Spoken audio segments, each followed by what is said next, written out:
Les plus belles histoires de la Bible. Tome 1. Voilà comment tout a commencé de Arnaud Coissy. Le plan de Dieu pour l'homme. Genèse, chapitre 2, les versets 5 à 25. Lorsque Dieu achève son œuvre de création, aucun arbre et aucune herbe des champs ne poussent encore, car Dieu n'avait pas encore envoyé de pluie sur la terre. Mais une vapeur sortait de la terre pour arroser le sol. Dieu crée l'homme dans le désert en utilisant la poussière de la terre. Il souffle dans ses narines un souffle de vie et l'homme commence à vivre. Puis Dieu plante un jardin au pays d'Éden et y met l'homme qu'il a créé.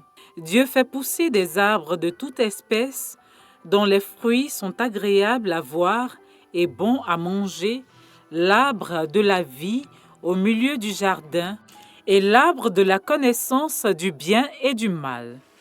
Un fleuve sort du pays d'Éden pour arroser le jardin. Dieu prend l'homme et le place dans le jardin d'Éden pour le cultiver et pour le garder. Dieu donne cet ordre à l'homme. Tu pourras manger de tous les arbres du jardin, mais tu ne mangeras pas de l'arbre de la connaissance du bien et du mal, car le jour où tu en mangeras, tu mourras. Puis Dieu dit, Il n'est pas bon que l'homme soit seul. Je vais lui créer une aide semblable à lui. avec de la terre, Dieu forme tous les animaux des champs et tous les oiseaux du ciel, et il les fait venir vers l'homme pour voir comment il les appellera, et afin que tout être vivant porte le nom que lui donnera l'homme. L'homme donne des noms à tout le bétail, aux oiseaux du ciel et à tous les animaux des champs, mais il ne trouve aucune aide semblable à lui. Alors Dieu fait tomber un profond sommeil sur l'homme qui s'endort. Il prend une de ses côtes et referme la chair à sa place. Dieu forme une femme de la côte qu'il a prise de l'homme, et il l'emmène vers l'homme.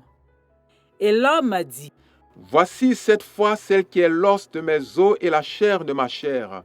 On l'appellera femme parce qu'elle a été prise de l'homme. c'est pourquoi l'homme quittera son père et sa mère et s'attachera à sa femme, et ils deviendront une seule chair. L'homme et sa femme sont tous deux nus, et ils n'en ont pas honte.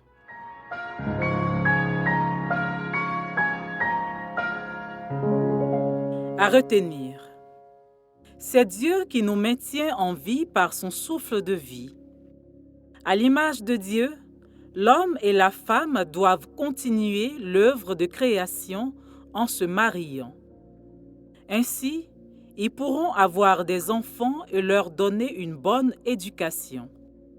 Toutefois, les prêtres, les religieux et les religieuses ont décidé librement d'offrir totalement leur vie à Dieu en ne se mariant pas.